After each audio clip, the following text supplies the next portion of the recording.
जय हिंद गाते को चेक का मेना पिया आशा इन भाई के मेना पिया तो इन हो भागी के मेनेया गाते को जुदी आम नोआ धरतीपुरी रे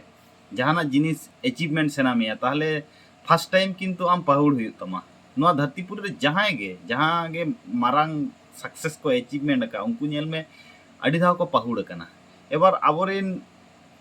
संतार समाज रिन कोड़ा गिदरे कुड़ी गिदरे को नेल का को जहां जिनिस रे होयतो मिद धाव जहाना परीक्षा रे फेलेना अदो सेकेंड टाइम दो अदो बाको ट्राई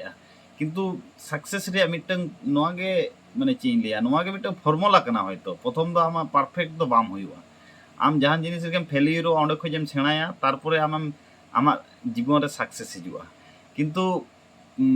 आबरेन पठुआ गिदरे मिद धाव बार धाव हो बाको ट्राया मिद धाव जदी कोनो रकम ते फेलियर ना ताहले उनी अजुहाते देखाव किया माध्यमिक रे फेलेना आदो बइन पढ़ा तो उनका दो बांगा अडिगान नोंका निदर्शन से अडिगान एग्जाम्पल मेना जहां दो चे इन लेया जहां दो फेलियर काते न जदी आबो रॉबर्ट ब्रूस रिया कथा बोन नेला जे तीन धाव न्यूर काते रन उनी तिंगु गनाय जागे नोआ दुनिया धरती रे रेवोल्यूशन को अगु का उनको दो किंतु काते को मिद धाव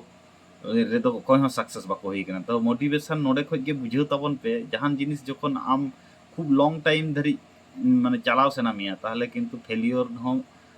हजम रे क्षमता नितो खoj गे बनाव ताबन पे जे आम जहाना जिनिस रे मास्टरी से जहाना जिनिस रे जदी फुलफिल आम माने